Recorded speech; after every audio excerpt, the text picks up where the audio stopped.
Selamat pagi bro dan sis dimanapun berada. Bacaan dan renungan hari ini Selasa 12 Oktober 2021 diambil dari Injil Lukas 11 ayat 37 sampai 41. Ketika Yesus selesai mengajar, seorang Farisi mengundang dia untuk makan di rumahnya. Ia masuk ke rumah itu lalu duduk makan. Orang Farisi itu heran melihat bahwa Yesus tidak mencuci tangannya sebelum makan. Tetapi Tuhan berkata kepadanya, "Hai orang-orang Farisi, kamu membersihkan bagian luar dari cawan dan pinggan, tetapi bagian dalammu penuh rampasan dan kejahatan. Hai orang-orang bodoh, bukankah Dia yang menjadikan bagian luar, Dia juga yang menjadikan bagian dalam? Akan tetapi berikanlah isinya sebagai sedekah, dan sesungguhnya semuanya akan menjadi bersih bagimu.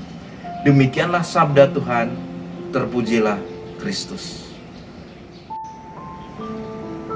Bro dan sis dimanapun Anda berada, apa yang kita dengar dalam firman hari ini, Yesus mengkritik sikap-sikap orang Farisi. Dalam pengajaran khususnya kepada para murid, Yesus pernah mengingatkan mereka, waspadalah terhadap ragi, yaitu kemunafikan orang Farisi, di dalam Injil Lukas 12 ayat 1.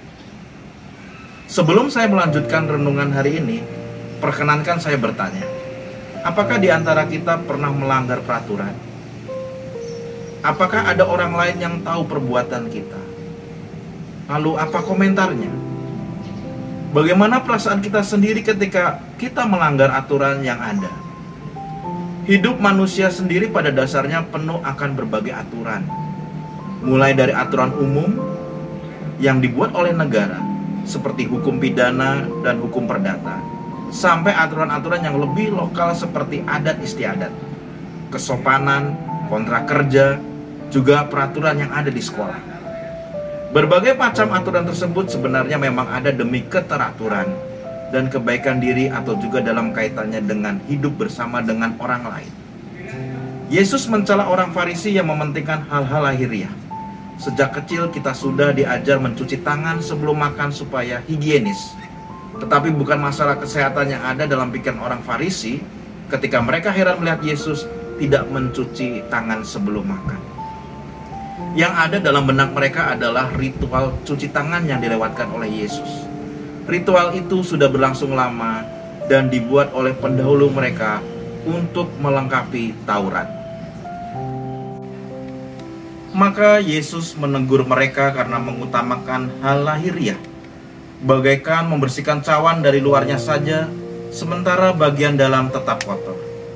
Berbeda dengan orang Farisi, Yesus mengutamakan apa yang ada di dalam hati. Bagi orang Farisi, manusia disucikan oleh perbuatan yang dilakukannya. Sementara menurut Yesus, kesucian datang dari hati yang mewujud di dalam tindakan.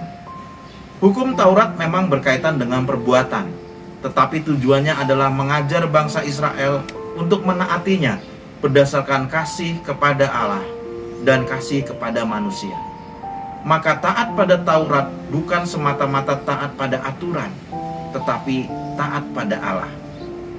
Perbuatan memang harus bersih, tetapi hati yang melahirkan perbuatan itu harus bersih juga. Dari luar, orang Farisi memang kelihatan baik, saleh dan terpuji.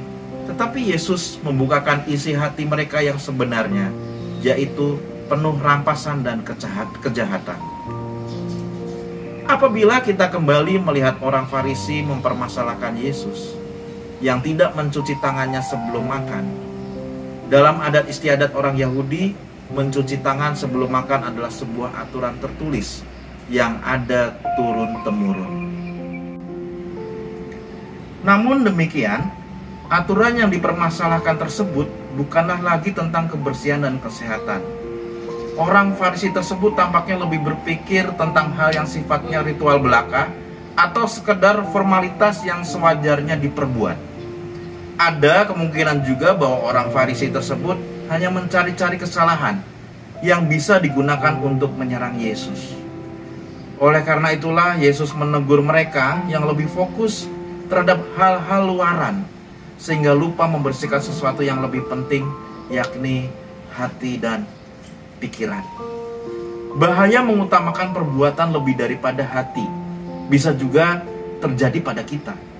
Keinginan untuk dipandang sebagai seorang yang baik bisa saja membuat kita menjaga sikap sebaik mungkin di depan orang lain.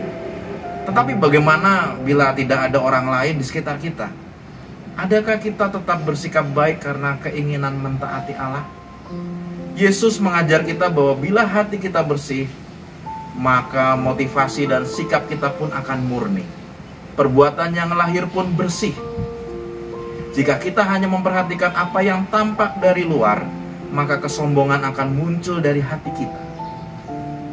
Mari kita belajar dari Tuhan bahwa kekudusan darinya muncul dari dalam hati dan mewujud di dalam perbuatan. Semoga Tuhan memberkati segala niat baik kita di sepanjang hari ini. Amin. Kemuliaan kepada Bapa, Putra dan Roh Kudus, seperti pada permulaan, sekarang, selalu, dan sepanjang segala abad. Amin. Salam Veritas, semangat perubahan, semua untuk Tuhan. Tuhan memberkati.